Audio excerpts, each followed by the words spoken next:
మొదటిగా భారతదేశం 80వ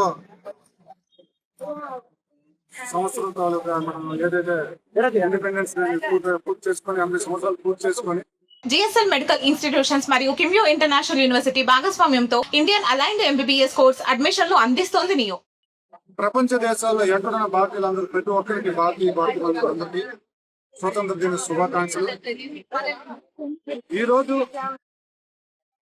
80 సంవత్సరాల తర్వాత ఎన్నో మార్పులతో స్వతంత్రం ఎన్నో మార్పులతో ఈరోజు ఎర్రకోట మీద కూడా జెండా ఎగరేయడం జరిగింది.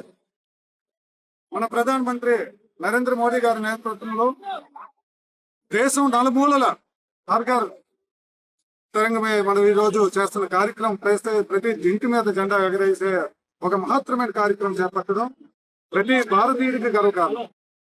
ఇలాంటి కార్యక్రమం చేస్తున్నామని కాదు, కార్యక్రమంలా కాకుండా ప్రతి భారతీయుడి గుండెల్లో మన స్వతంత్రం తెచ్చిన సమరయోధుల తాలూకా జ్ఞాపకాలని, వాళ్ళ కష్టాలని, వాళ్ళ రక్తాన్ని చూసి ఈ రోజు మనం స్వేచ్ఛగా బతుకుతున్నాం కనుక ఏదైతే వాళ్ళు ఏ ఆశయాలతో మన స్వతంత్రం తీసుకొచ్చారో ఆ స్వతంత్రం అంతా మనం ప్రతి ఒక్కరూ మంచిగా ఉపయోగించి ప్రతి ఒక్కరూ మన భారతీయ అనే వాళ్ళు ప్రతి ఒక్క దగ్గర ప్రతి ఒక్కరూ ఆ ఆనందంతో ఉండాలని, ఎటువంటి ద్వేషాలు లేకుండా ఒక మంచి పరిపాలన అందిస్తూ ప్రతి ఒక్కరు భారతీయులు అందరూ మంచిగా ఉండాలని ఏదైతే మా డిప్యూటీ సీఎం గారు ఈ రోజు మమ్మల్ని కూడా పిలిపివ్వడం జరిగింది.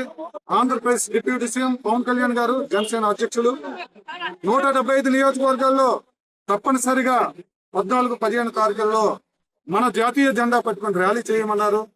ప్రతి ఒక్కరిని, ఇది పార్టీలు కాదు, ప్రతి భారతీయుల్ని ఇందులో ఇన్వాల్వ్ చేయమన్నారు. అందులో భాగంగా ఈరోజు ప్రతి ఒక్కరిని ఆహ్వానించాం. ఇది మన బాధ్యత, మన పండుగ.